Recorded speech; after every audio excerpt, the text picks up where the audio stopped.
ადამიანის ყველაზე დიდი მტერი არის საკუთარი თავი. ის ყველაზე დიდი მებრძოლია, ვინც საკუთარი თავი დაამარცხა. ბრძოლა არსებობს ერთადერთი საკუთარ თავთან. ეს ანდაზები თუ არ ვიცი რა დავარქვა, ალბათ გსმენია, გავრცელებულია და ბევრ ადამიანს რაღაცა შთაგონებას, ინსპირაციას აძლევს. მეორეს მხრივ გაგიკვირდებათ და როგორც ყველაფრის ამ ანდაზების ინტერპრეტაციაც ბევრნაირად შეიძლება და შესაძლოა რომ ძალიან დესტრუქციული ინტერპრეტაცია გაკეთდეს, რომელიც გმერე განაპირობებს, აი ქვევით რაც წერია, თვით დამარცხებელი პიროვნების ფორმირებას. თუ გსმენიათ ასეთი პიროვნული აშლილობის შესახებ, მე საერთოდ არ ვარ მომხრე, რომ რაიმეს ერქვას პიროვნული აშლილობა. DSM-5-ში ამოღებულია კონკრეტულად ეს პიროვნული აშლილობა, თუმცა ძალიან ბევრი პიროვნული აშლილობა არის ჩაწერილი და აღწერილი თავისი სიმპტომატიკით და ეს არის დიაგნოსტიკის სახელმძღვანელო, ვიცით ხო, DSM-5 ფსიქოლოგიაში უნივერსალური.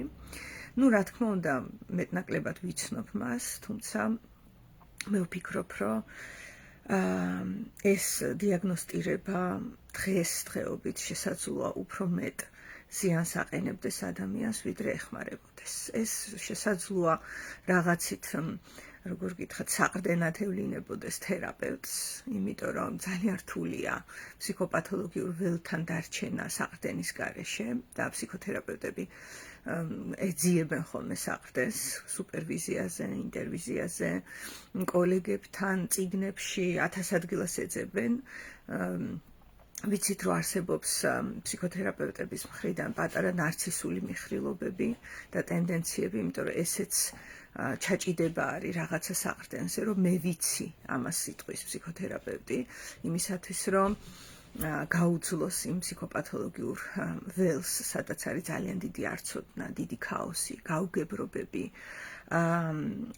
ასე ვთქვათ, არაკონგრუენტული ქცევები და რეაქციები და ასე შემდეგ. და ეს რთულია ამასთან შეხება, ეს არის როგორც აღელვებულ ზღვაში შეცუროს ადამიანმა, ხო, და ამიტომაც რაღაც რეაქტიული ნავი ჭირდება. და ამ საჭიროებას ზოგჯერ იმის ნაცვლად, რომ უბრალოდ შენი დარჩეს ის გრძნობები, რაც იქ არის, ამ გრძნობებს ვდევნით ხოლმე და რაღაცა საყრდენებს, რა თქმა უნდა, ხელოვნურს ვეჭიდებით. რათა გავექცეთ ამ უსიამოვნო გამოცდილებებს. თერაპევტებიც ჩვეულებრივ ადამიანები არიან და მით უმეტეს ფსიქოპათოლოგიურ ველთან შეხების დროს, რომელიც თითოეულ ჩვენგანში არის, ისედაც. უბრალოდ სადღაც არის უფრო მწვავედ. ამიტომაც არ ვარ მომხრე, რომ რაღაცა კონკრეტული ისინი იყოს დიაგნოზები ადამიანის მიმართ, იმიტომ რომ ეს დიაგნოზები ერთის მხრივ ვითომ აადვილებს ადამიანთან ურთიერთობას, მეორეს მხრივ შესაძლოა, რომ ისედაც მიდრეკილები ვართ ფიქსირებული განწყობებისკენ ადამიანები და შეიძლება ფიქსაციას წარმოქმნიდეს, რომ აი ჩემი კლიენტი არ ვიცი OCD-ა, ობსესიურ-კომპულსიური აშლილობა აქვს და ასეთი ფიქსაციიდან, ამ პრიზმიდან ვეკონტაქტები. და მე ვფიქრობ, რომ ეს არ ვიცი რამდენად ჩემი კოლეგები დამეთანხმებიან, მაგრამ გარკვეულწილად ეს პროექციას წარმოადგენს. მით უმეტეს თუ გავითვალისწინებთ, რომ პროექციაში არის სიმართლის მარცვალი. არასდროს არ არის პროექცია მთლიანად ესე ყურით მოთრეული ამბავი, ხო? და ეხლა დღეს მიუხედავად ამ შესავლისა, რაც ეხლა გავაკეთე, მინდა ვისაუბრო თვით დამმარცხებელ პიროვნებაზე, იმიტომ რომ ესეთი ტენდენციებიც, როგორც უკვე ვთქვი, გავრცელებულია და თითოეულ ჩვენგანში მოიძებნება ეს მიხრილობა, ზოგან უფრო მწვავედ, ზოგან უფრო მსუბუქად და ალბათ საინტერესოა ამაზე დაკვირვება, მით უმეტეს რომ კულტურა გვიკიჟინებს, რომ შენ გინდა რომ ძლიერი იყო, დაამარცხე საკუთარი თავი. შენ გინდა რომ რაღაცა მტრებს მოერიო, გახსოვდეს რომ თავარი მტერი საკუთარი თავია და ასე შემდეგ. ბევრია ესეთი შეგონება. ეხლა იმისათვის, რომ ძალიან ესეთი ნათელი იყოს, როგორ პიროვნებაზეა საუბარი, მოგიყვანთ ერთ ცნობილ ფილმის პერსონაჟს, მაგალითად, როგორც არის კეთილი უილ ჰანტერი. თუ ჰანტინგი აღარ მახსოვს. ჰანტერი მე მგონი. Good Will Hunting or Hunter აღარ მახსოვს გვარი. თუმცა ჩემი საყვარელი ფილმი არის ერთ-ერთი აქედანაც შემიყვარდა ფსიქოლოგია და ფსიქოთერაპია. ეს ძალიან დიდი ხნის წინ მაქვს ნანახი ეს ფილმი. და გარაჩვეულებრივი რობინ უილიამსი და მეთ დეიმონი თამაშობენ, შეიძლება ნანახი გაქვთ. და ეხლა მოდი აღწეროთ რას აკეთებს მეთ დეიმონის გმირი პირველ რიგში. ძალიან ნიჭიერია, აქვს დიდი პოტენციალი და ის მუშაობს დამლაგებლად. ოღონდ იმის გამო, რომ ეს პოტენციალი ნიჭი და მისი უნარები მოცემულია, როგორც მისი, ვერსად წავა, ხო ვერ გაქრება ის რაც არის. ამიტომაც დამლაგებლად მუშაობს, აღარ ვახსოვს, სტენფორდის თუ ოქსფორდის უნივერსიტეტის მათემატიკის ფაკულტეტზე. ხო, საინტერესოა. შეიძლება შემთხვევით მოეწყო მან, ესეც შესაძლებელია, ხდება ხოლმე. და ალაგებს საკლასო ოთახებს, ყრის ნაგავს, წმენდს იატაკს. ასევე მუშაობს გუდვილი მშენებლობებზე, რა თქმა უნდა ფიზიკური ძალა აქვს, ახალგაზრდა კაცია და დადის ამ მშენებლობებზე და მუშაობს. ასევე Goodwill Hunting-ს აქვს ესეთი ჩვევა, რომ მეგობრობს ისეთ ადამიანებთან და ყავს ეს ახლო მეგობრები, რომლებთანაც თავის ინტელექტუალურ საკითხებზე გაზიარება და საუბარი არ შეუძლია. ისინი ძალიან კარგი მეგობრები არიან, ერთგულები, ემოციურად მასთან ახლოს ყოფები, თუ რამეა რაღაცაში თუ დასჭირდათ ერთმანეთი გვერდში დაუდგებიან და ასე შემდეგ, რაღაცნაირად თითქოს შემოკრებილი ყავს დაცვა გარშემო. და თვითონაც მზად არ არის ვილი შეშინებული გაგებით, რომ მას შეუძლია იბრძოლოს, იჩხუბოს და ასე შემდეგ, ესეთი ტიპია და მეგობრობს ამათთან. თუმცა მისი ძალიან დიდი მოთხოვნილება და საჭიროება, რომ ინტელექტუალურად ყავდეს გამზიარებელი, არის ფრუსტრირებული. მისივე არჩევანით. ეხლა კიდევ რას აკეთებს ვილი? რა თქმა უნდა, ის ახალგაზრდა კაცია და მოცემული არის მაღალი სექსუალური ლიბიდო. და მოეწონება გოგონა, ძალიან კარგი გოგონა, იმასაც მოწონს, სეირნობენ, კარგ დროს ატარებენ ერთად და როგორც კი მოვა სიტყვა სიყვარული, რომელიც უფრო მეტია ვიდრე მოწონება, ვილი იხევს უკან და გამორბის თავქუდმოგლეჯილი ამ ურთიერთობიდან. სადაც ის იყო კარგად. ნახეთ, რამდენჯერ დაამარცხა ეხა რაც მოუყევი ვილმა საკუთარი თავი, ხო, უკვე. არც ისეთი ხანგრძლივი ფილმია, მინდა გითხრათ. ასევე ამ ვილის ნიჭს შენიშნავს ამ ოქსფორდის თუ სტენფორდის ძალიან დიდი პროფესორი და უნდა რომ დაეხმაროს. ნახე, ეს სურვილიც გაჩნდება, რომ დაეხმაროს და აქაც როგორ გითხრათ, ეს კაცი ცდილობს რომ დაეხმაროს და რაც უფრო ცდილობს რომ დაეხმაროს, მით უფრო უარეს შედეგს იღებს. მიყავს თერაპევტებთან და იქ როგორ გითხრათ, დასცინის ამ თერაპევტებს ვილი და გამორბის. ცდილობს რომ სამსახურში მოაწყოს და თავის ძმაკაც გაუშვებს გასაუბრებაზე მის ნაცვლად და ჩაიშლება რა თქმა უნდა ეგ ამბავი. ან ყველაფერი, რასაც მას ცხოვრებას თავაზობს, ვილი უბრალოდ უარყოფს, ხელს კრავს. ნებისმიერ სასიამოვნო და დადებით გამოცდილებას წიხლით აგდებს თავისი ცხოვრებიდან და როგორ გითხრათ, იხარშება საკუთარ თავში. ასევე თვით დამარცხებელ ისეთ აქტივობებში ებმევა, როგორიც არის მაგალითად ქუჩაში რაღაცა ჩხუბის ატეხვა, მერე დაიჭერენ და ბეწვზე გადარჩება ისევ ამ მისი კეთილი მეგობრის პროფესორის დახმარებით ციხეს, ხო? ადამიანი, რომელსაც აქვს უდიდესი ინტელექტუალური პოტენციალი, თავის საკუთარი ხელით მიიკვლევს გზას ციხისკენ. და მინდა გითხრათ, რომ ესეთ ციხეებში და ესეთ სიტუაციებში ბევრი თვით დამარცხებელი პიროვნება არის, რომელსაც ჰქონდა უდიდესი ნიჭი, აქვს უდიდესი შესაძლებლობა, რანაირ ციხეში წარნაიჭდეს და ის საკუთარი ხელით ამარცხებს თავის თავს და ირჩევს რაღაცა ესეთ, როგორ გითხრათ, ტანჯველ გამოცდილებებს თავის ცხოვრებაში. არის ესეთი მოვლენა ფსიქოლოგიაში, ხო და ხო ისმის კითხვა, ხო, რომ რა ხდება? საერთოდ რა მოხდა, რომ ვილი რობინ უილიამსთან კონტაქტის შემდეგ ნელ-ნელა გამოდის ამ ქცევითი პატერნიდან, იმიტომ რომ ეს აშკარა პატერნია, ხო, ყველგან იმარცხებს თავის თავს, აბსოლუტურად ყველგან. ეხლა მეთოდები რითიც ამას აკეთებს არის რომ ადამიანებს არ იკარებს ახლოს, როგორც კი დაახლოების რაიმე შანსი ჩდება, იწყებს ირონიულ ლაპარაკს, დაცინვას, ან საერთოდაც იგნორირებას ამ ადამიანების და გამოდის ურთიერთობიდან. ეს გააკეთა როგორც თავის შეყვარებულთან, ისე პროფესორთან, მის ასისტენტთან, ანუ აბსოლუტურად ყველა ადამიანი, ვინც ცხოვრების გზაზე ხვდება და ექცევა კეთილად, გარდა იმ ძმაკაცებისა, ვინც არის წმინდად რაციონალური გათვლა, რომ არ იყოს მარტო, რაღაცნაირი დაცვა აქვს აფარებული, ამის გარდა ის ურთიერთობაში უბრალოდ არ შედის. ასევე თავის პოტენციალს არ იყენებს, არ ავლენს, ხო? მუშაობს დამლაგებლად და ესე შემდეგ. ეხლა რა ხდება? როგორ შეიძლება რომ ფორმირდეს ასეთი პიროვნება? და ძალიან მწარე რეალობა მინდა გითხრათ ახლა. საკმაოდ მწარე. როდესაც ბავშვის ახსნა მიმდინარეობს, მისი შუბლის წილი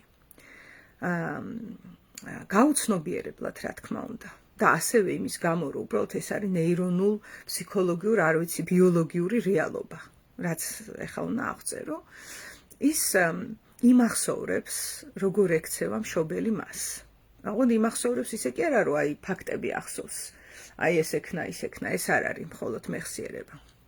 იმახსოვრებს მშობლის ხმას, მშობლის პატერნს მის მიმართ. იმიტომ რომ ამ მომენტში შუბლის წილი არ არის ფორმირებული და ფაქტიურად გამოდის, რომ შუბლის წილში ჩასახლდება, ასე ვთქვათ, მშობელი.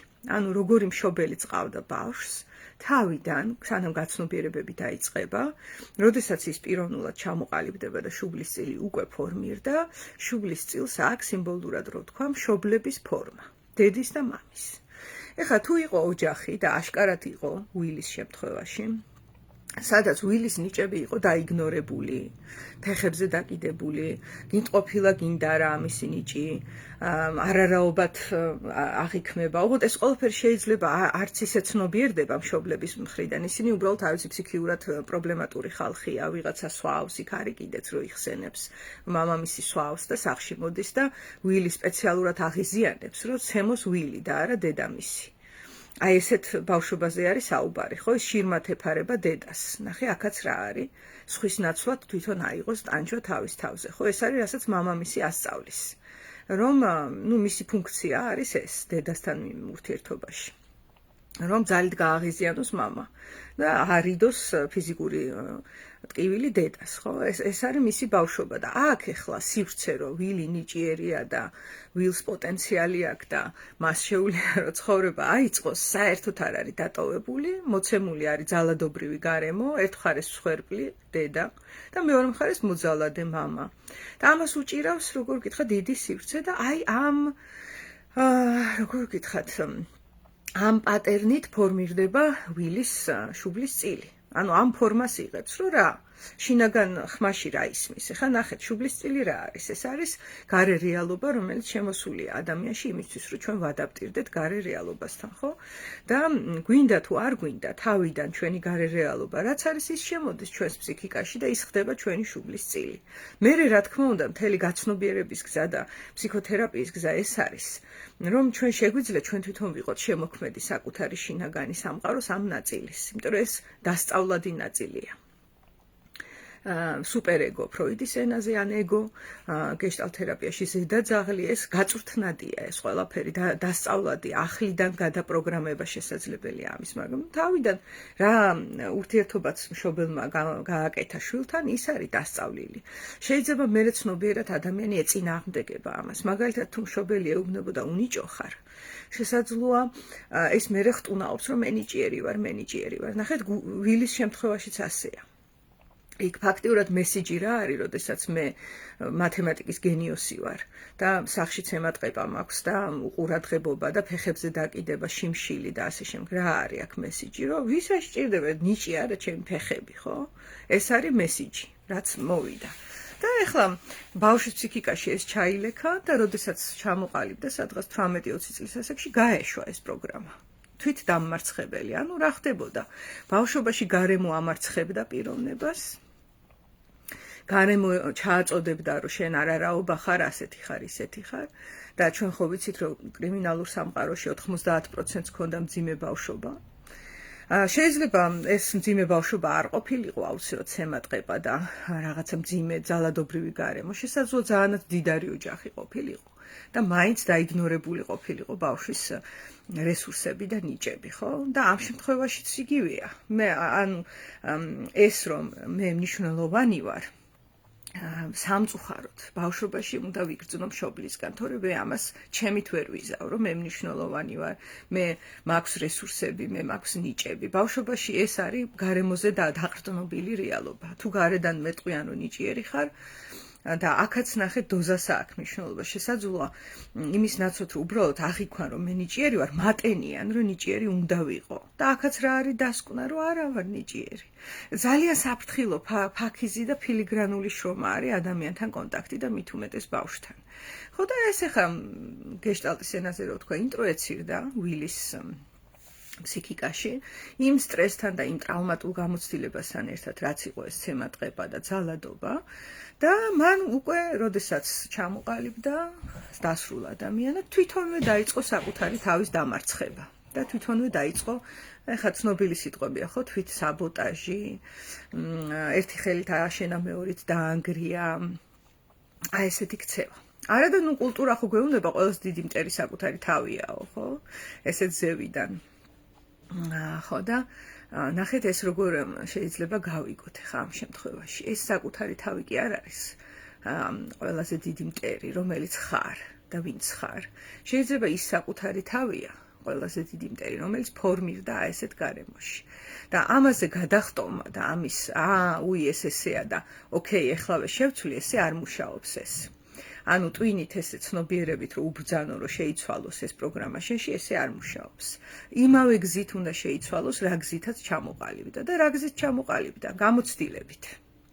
ფსიქოემოციური გამოცდილებით და არა მხოლოდ ლაპარაკით პირობითად ან ფიქრებით. ესე ხო არ გაჩენილა ის პატერნი რაც არის ხო არ გაჩენილა ეგრე.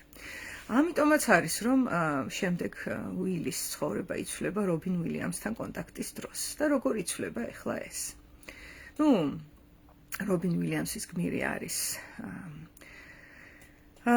გაწონასწორებული და მყარი პიროვნების მქონე მამაკაცი და ასევე არის კეთილგანწყობილი და მყარი ის ადვილი წამოსაგები არ არის, იმიტომ რომ ვილი ძალიან ბევრ ანკეს ისვრის, იმიტომ რომ ის არენდობა გარე სამყაროს და რა თქმა უნდა არენდობა ხო ეს არის მისი გამოცდილება. ისვრის ანკესებს, სარკაზმს და ასე შემდეგ და არის ესეთი სცენა, როდესაც ის მის ცოლს შეეხება, გარდაცვლილ ცოლს. და რობინ უილიამსი მიუხედავად იმისა, რომ არსებობს თერაპიაში ხო პროტოკოლი რა შეიძლება გააკეთოს, რა არ შეიძლება გააკეთოს. ეს რა უნდა ქნა და რა არ უნდა ქნა, ასევე არის ფსიქიკაში შუბლის წილის ნაწილი, ხო? და რაღაცა წესები არსებობს და ეს წესები ნასწავლი გვაქვს ხოლმე. გინდა თერაპიაში, გინდა ნებისმიერ სფეროში რაღაცა წესები არსებობს. თუმცა ეს წესები არის რიგიდული მოვლენა და კონტაქტი და ცხოვრება არის დინამიური მოვლენა. ამიტომაც ფანატიკურად წესებზე ჩაბღაუჭება ისევ პოლუსია და ისევ რაღაცა ფანატიზმის ნაწილია, რომელიც რეალობას არ პასუხობს. ის პასუხობს წესებს, ნახე. თუ ეხა რობინ უილიამსი იტყოდა, რომ ნუ მე თერაპევტი ვარ, უფლება არ მაქვს, თავი დავიცვა და მით უმეტეს რა უფლება მაქვს, რომ ყელში წაუჭირო ვილს, არ ვიცი თუ გაქვთ ნანახი ეგ სცენა. როდესაც ის შეურაცხყოფს მის გარდაცვლილ ცოლს, რობინ უილიამსი ბრაზდება.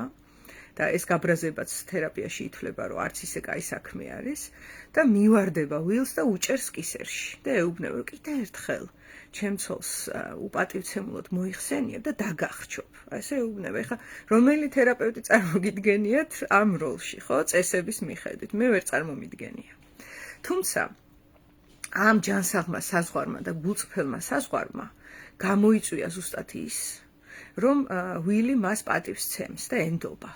იმიტომ რომ ნახეთ როგორი არაკონგრუენტულია რომ ადამიანთან მიხვიდე დედა შეაგინო და ის რომ მესმის დიახ გასაგებია მესმის თქვენი ნუ რა დამშვიდით ნერვიულობთ ესე რო აკეთებს ეს არ არის რეალობა აქ არ არის ჟანგბადი აქ არის რაღაც თავდაცვითი მექანიზმი რაც ისედაც აწუხებს კლიენტს ხო და მოვიდა ვილი გამოსინჯა ეს ტერიტორია და დახვდა ავთენტური შეგიძლიათ განსაჯოთ როგორც შეცდომა, რაც გინდა დაარქვი, მაგრამ დახვდა თანმიმდევრული რეაქცია.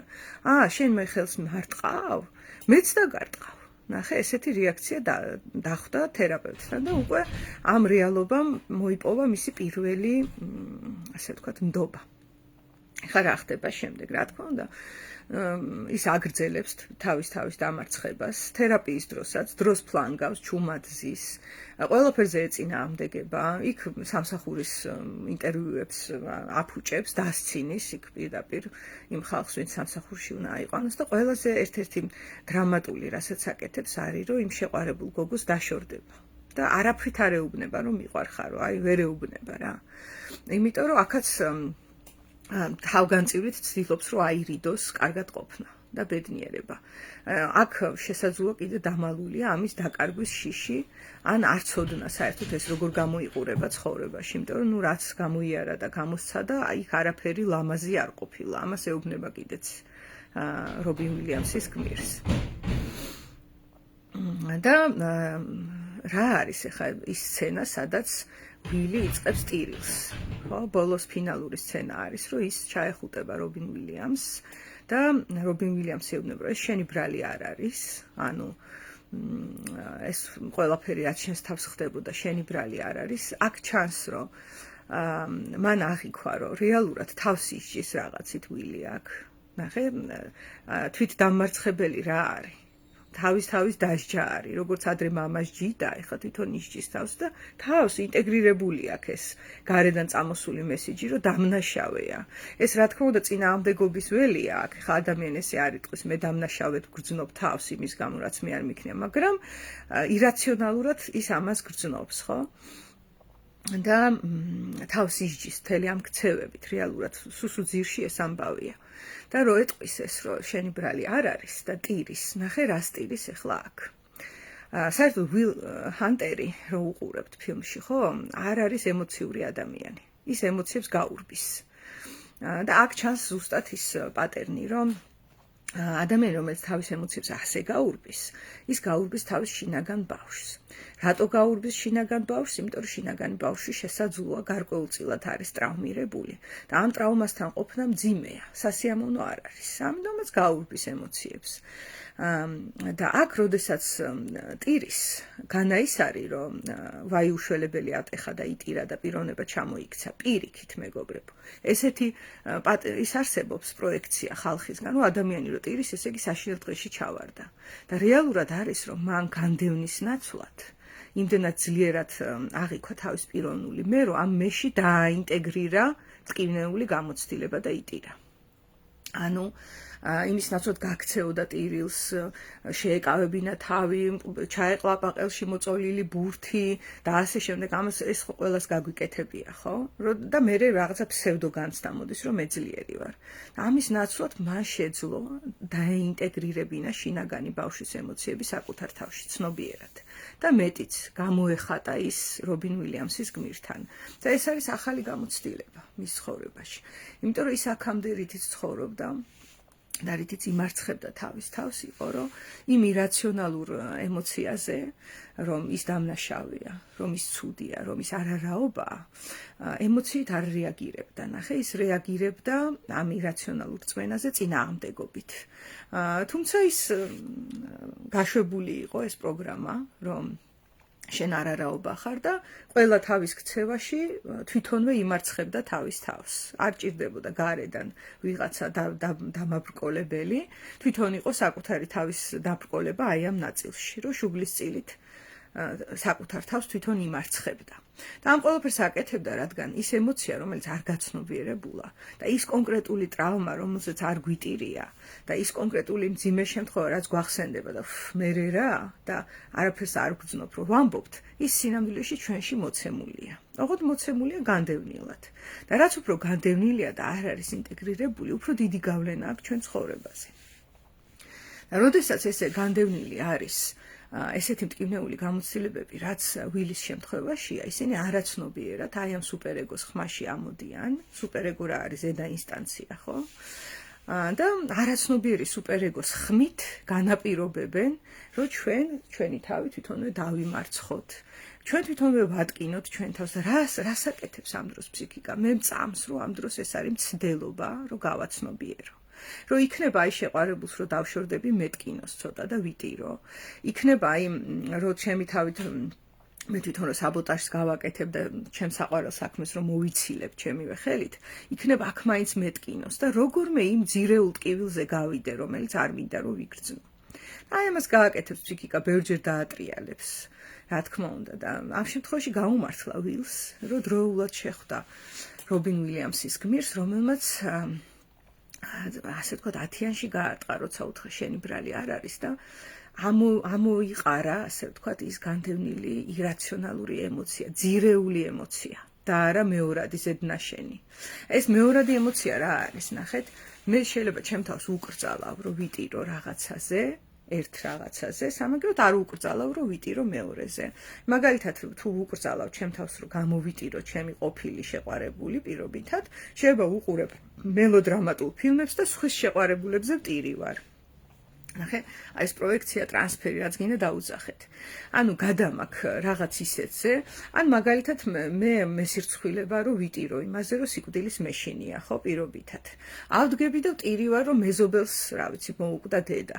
და საწყალი და იმას ვტირი ვარ ძალიან ისე გულამოსყნილი რა ხო და აი აქ არის რომ მე ძირეულ ემოციაზე არ ვარ გასული და ეს ძირეული ემოცია რაც არის ჩემში შინაარსი ბექგრაუნდში ესე სუპერეგოს არაცნობიერ ნაწილში გაშვებულია და ღმერთმა უწყის რა სიურპრიზებს დამახვედრებს წინ მე თვითონ ქმედებ ამის მიხედვით იდუმალი მოკარნახე მიზის თავში რომელიც კარნახობს როგორ დავიმარცხო თავი და ეს კეთდება იმისთვის რომ იქნებ როგორმე გავაცნობიერო და დავაინტეგრირო ის ემოცია. ეხლა კითხვა ისმის, აი რაში მჭირდება ამ ემოციის ინტეგრირება, ხო?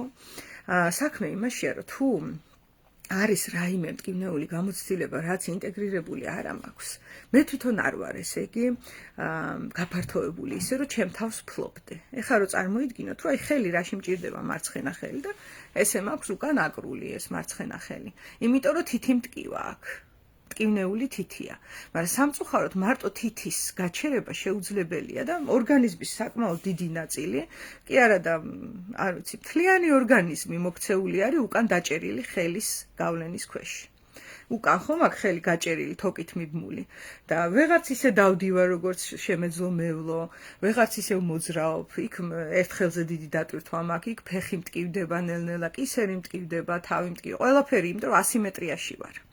ანუ მხოლოდ ერთი რაიმე შინაარსის განდევნა არ ხდება.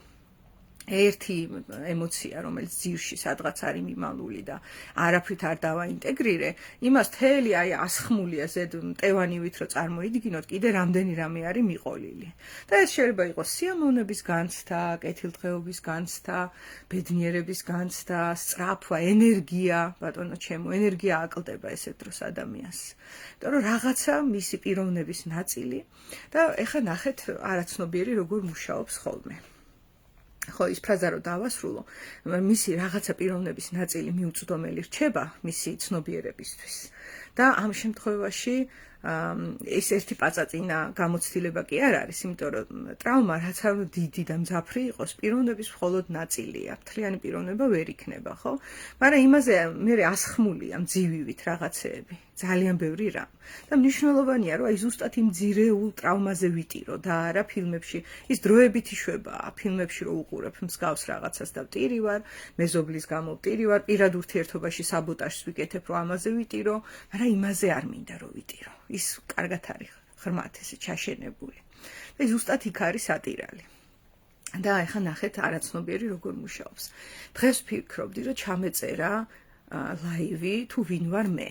აი ამ ასე ვთქვათ, იმიტომ რომ სადღაცა ვნახე, რომ თურმე როდესაც ვიდეოებს ქმნი და უცხო აუდიტორიაზე გადიხარ, ღირს, რომ ცოტა მოყვე ვინ ხარ, როგორ აკეთებ ამ ვიდეოებს, საიდან გაგიჩნდა ეს იდეა, რომ ვთქვათ ვიდეო ჩაგეწერა, ნებისმიერ სხვა საქმე, რასაც აკეთებ, ცოტა ღირს, რომ იცოდნენ ვინ ხარ. ის ვარიანტიც არის, რომ საყვარელი როკ მუსიკოსების ცხოვრებაც რო იციან ხალხმა, მუსიკა კიდევ უფრო მეტად უსწორდებათ. და ნახეთ, ვაპირებდი, რომ ცოტა მომეყოლა, რა ხდებოდა ჩემს ბავშვობაში. აი ეს ხდებოდა, 1-2 ეპიზოდი მინდოდა, რომ გამეზიარებინა. ერთი ეპიზოდი რაც ავარჩიე იყო, რომ სკოლაში რაღაცა ზეიმი იყო და მეც დამავალეს, რომ რაღაც აქტივობა შემექმნა. ხო და მეცინება, რომ გავაკეთე ეს აქტივობა და 30-35 ბავშვი კლასში იყო, აი მობილიზებული, ჩართული, ძალიან მაგარ სიამოვნებას იღებდნენ, ერთობოდნენ, ერთი სული ჰქონდათ ემონაწილეად და აი როგორ გითხრა, ცხადად მახსოვს, სადღაცა 8-9 წლის ვარ მაგ დროს. როგორი ის მოვიფიქრე სცენარი, რა უნდა გაგვეკეთებინა, როგორ ჩაერთო ყველა.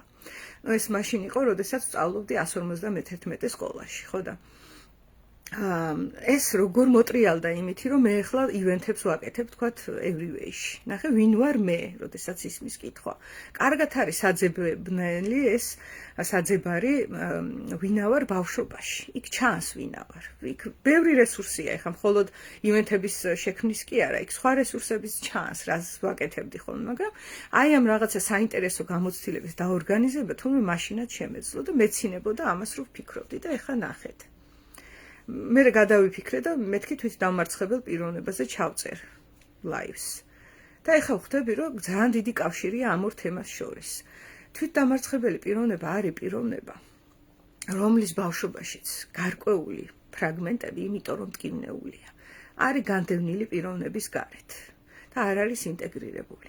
და ეს ნიშნავს, რომ მე არის მოწყვლადი, მე არის დასუსტებული. თუ იქ ბავშვობაში არის დადებითი ნეგატიური გამოცდილებები ესენი ისინი. თუ რაღაცა ნეგატიური დიდი გამოცდილება არ არის გადამუშავებული, ანუ მე იმაზე ჯერ არ მიგრძნია არაფერი, არ მიტირია. საერთოდაც როცა ვიხსენებ როგორც ფაქტს, არაფერს არ ვგრძნობ, ჩემთვის სულ ერთია ესე რომ გამოვიყურები. მაგ შემთხვევაში ის რესურსიც განდევნილია. ნახე, ერთმანეთზე არის ესენი აბმული. ესე არ არის, რომ ერთი რაც არ მომწონს გამდევნე და დანარჩენი რაც მომწონს მივიღე. არ მუშაობს ესე ფსიქიკა. იმას არის მიყოლებული დადებითი რესურსებიც. და ამიტომაც გაურკვეველია ვინ ვარ მე. ბუნდოვანია. არის ხოლმე სიცარიელეს ვგრძნობ, არაფერს არ ვგრძნობ. ან სხვა ადამიანი მჭირდება, რომ ვიგრძნო, რომ ვარსებობ. მარტო რომ ვარ ცუდად ხვდები და აი ბევრი ესეთი რამ. და ეს რისი სიმპტომებია?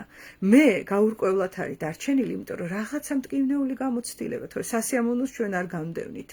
არ არის ინტეგრირებული და მასთან ერთად არ არის ინტეგრირებული რესურსები. არ არის ცხად გრძნობა მოსული, რა მინდა, ვინ ვარ. იმიტომ რომ ის მტკივნეული გამოცდილება კი მტკივნეულია, წუხვა რომ საერთოდ ვინმე გამოსცა და რაიმე მსგავსი, თუმცა ის მეს ნაწილია. ანუ მე სხვადასხვა ნაწილთა ჯამია და ისიც მეს ნაწილია, ლეგიტიმური და აღსადგენია მისი წვდომა.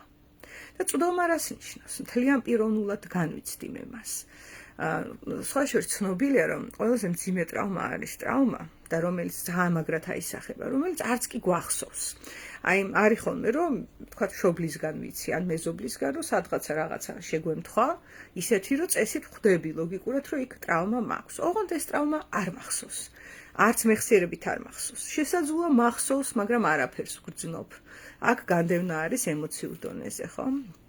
ან შესაძლოა მახსოვს, ემოციურად ვგრძნობ და სახელს არ ვარქმევ. აქ უკვე აღიარების დონეზე არის განდევნილი. ანუ გამახსენ და ვიტირე, მაგრამ გარეთ არ ვამბობ, არ გამომაქვს. ვიტოვებ ჩემ თავში, ხო? და ასე შემდეგ, ბევრი დონე აქვს ამას. და ნაღდია, ესე თქვა, გაცნობიერებას რასაც ეძახიან, ამ ყველა შრეს მოიცავს. და ამას როცა გავაკეთებ, ისეთ გარემოში, როგორშიც ვილი აღმოჩნდა, აი მაშინ ვინტეგრირებ მე ჩემ თავს, ვიბრუნებ იმას, რაც ჩემია. და მე თუ ჩემი თავი მეკუთვნის, ის ეშმაკების ზღაპარი თუ გახსოვთ. ძალიან მაგარი ეშმაკების ზღაპარი გვაქვს ქართულ იმაში, ხალხურ ზღაპრებში. პატარა ეშმაკს იპოვიან, თუ იპოვის ერთი კაცი და მშობლებთან უნდა წაიყვანოსო, დაკარგულია ეს ეშმაკი და გზაში პატარა ეშმაკი ეუბნება, რომ მივალთო. მთელი სამყაროსავლადიდებას შემოგაძლევენ, ჯილდოთო და უთხარი, არ მინდა, რაც ჩემია ის მომეცით, რაც ჩემია ის მომეცით. აი ეს უთხარიო. და ნახეთ რა ხდება, რაღაცნაირად შეძლებს ეს კაცი და იმ ეშმაკებთან რომ მივა, თვალმარგალიტი,ავლადიდება, ყველაფერს აძლევენ, მაგრამ რა თმინდა თუ თვით დამარცხებელი ვარ. მე თუ თვით დამარცხებელი ვარ, მომეცი რაც გინდა, 5 წუთში ისევ დედას უტირებ და დავანგრევ და გავაქრობ რა. იმიტომ რომ მე ხო ჩემ თავს თვითონ ვიმარცხებ და რომ მიდის იქა ძალიან ეწყინებათ იმ მეშმაკებს რა, მაგრამ პირობაა და კაი რაც შენია შენი იყოსო ეუბნებიან. და ბრუნდება სახლში და მას რა ქონებაც აქვს და მიწის ქვეშ რაც ქონდა დაფლული, ის ამოაქვს და იმას ხარჯავს და იწყებს ბედნიერ ცხოვრებას. არ ჭირდება მთელი ქვეყნის ავლადიდება, თუ მიწის ქვეშ უნდა მარხოს, ანუ თვით დამარცხებელი იყოს და როგორც კი დაუბრუნებენ იმას, რაც მისია, ეს მოთხოვეო, ნახე, ასწავლა პატარა ეშმაკმა. ამუშავდება იმისი პიროვნება და რაღაც უნდა იმას თვალმარგალიტი. მიწიდან თუ ამოვიდა ის, რაც დაუმარხე და დავფალი, ხო? ოქრო და ვერცხლი თუ რაც არის. და იმის გამოყენება თუ დავიწყე, რაღაც მინდა კიდე გარედან მთელი მსოფლიოს თვალმარგალიტი რაში მჭირდება, ხო? ის აბსოლუტურად საკმარისია და აქ რა ჩანს? ჩემი საკუთარი თავი მე თუ მეკუთვნის, ეს საკმარისია. ამაზე დიდი სიმდიდრე არ არსებობს, ხო? აი, ეგ სხვათა შორის სახარებისეულ ტალანტების იმაშიც არის, ნახეთ, იქ თვით დამარცხებელი პიროვნება როგორ ვლინდება, რომ ის ერთი ცალი ტალანტი რაც ქონდა მიწის ქვეშ დაფლა. რომ შენ ხო მაინც ბოროტი ხარო და მე შინოდაო რომ დავკარგავდიო და ისიც გაიფუჭა რაც ქონდა. ნახე? არა და საკმარისი იყო რომ უბრალოდ გაემრავლებინა ის. და ეს რომ შენ ბოროტი ხარ, გარეთ ესე რომ უთხრა ბატონს, ესეც ნასწავლია. რომ გარე სამყარო ბოროტია, იმიტომ რომ მე ბავშვობაში ესე გამოვცადე, ეს დასკვნა გამოვიტანე. მე თვითონ ვექცევი ჩემ თავს ბოროტულად, მე თვითონ მარხავ მიწის ქვეშ, ეს არავინ არ მითხრა, მე დავმარხე. და ეშმაკებს ზუსტად ეს დახსნა შეგიძლია რომ თხოვო, რომ რაც ჩემია ის მომეცით საკმარისია. უდიდესი რესურსია თითოეულ ჩვენგანში. ასე რომ აი ესეთ თერაპიულ გამოცდილებებს გისურვებთ, ეს შესაძლოა არც იყოს კონკრეტულად თერაპიაზე. ცხოვრებაში ისედაც მიდის თერაპიული გამოცდილებები. და შესაძლოა თერაპიის კაბინეტში მოხდეს ეს, შესაძლოა მეგობრულ ურთიერთობაში, შესაძლოა რაღაცა შემთხვევით ქუჩის დიალოგში ვერ გაიგებ, როდის ჩაწვდები შენს მეს აი ამ განდევნილ ნაწილს, რომელსაც ჭირდება რომ ინტეგრირდეს და რომ ინტეგრირდება. მერე უკვე ეს არის ახალი გამოცდილება, რომ რაც მოხდა იმაზე ვიტირე, განიმუხტა ის რაც მოხდა და ესე თვალებში აღარ მეჩხირება გამუდმებით გაუცნობიერებლად, რომ კიდე დატრიალდეს, რომ იქნებ როგორმე განიმუხტოს. განიმუხტა. და გამოთავისუფლდა სივრცე, რომელიც რობინ უილიამსის პერსონაჟმა რითი შეავსო? ის სივრცე ხო გამოთავისუფლდა, ესა თითქოს სახეზეც ეტყობა, არაჩვეულ თამაშობენ. რომ აი რაღაც დამშვიდებულია, იცი, იქ რომ მიდის მეტროთი სახლში ზის და ის სხვა სახე აქვს რა, რაღაცა ცარიელი, რაღაცა მშვიდი, იმიტომ რომ განიმუხტა ის ძალიან დიდი დაძაბულობა, რაც განდევნაზე იხარჯებოდა და მშვიდი სახით მიდის. ანუ ეხლა აქ დამდგარია, რასაც ფსიქოლოგიაში ეძახიან fertile void. ანუ ნაყოფიერი სიცარიელე, რომ აი ეხლა რა გავაკეთო. ხო? და აი ეს რელაცია, რაც რობინ უილიამსმა ჩამოაყალიბა და ვიცით ჩვენ, რომ თვითონაც გაუზიარა თავისი ტრავმები. და როცა გაუზიარა, იტირა კიდეც იქ, ცრემლიც მოადგა, ემოციაც იგრძო, ნახე მაგალითი მისცა, რომ ესე შეიძლება, რომ კი მე ცოლი მომიკვდა და განვიცდი. და კი, მამა ჩემიც მოძალადე იყო და ძალიან მძიმე იყო ჩემთვის ეს, გაუზიარა თავის ემოციით. და არა, მე რა, და მოდი ნიჩეზე ვილაპარაკოთ. ეს არა, ეს დაცვა არის. ხო, არაჩვეულებრივი ფილმია, თუ იმეს არ გაქვთ ნანახი, გირჩევთ. და კინოფსიქოლოგიის, ასე ვთქვათ, პროექტს ვავითარებ ახლა და ბევრ საინტერესოს შემოგთავაზებთ.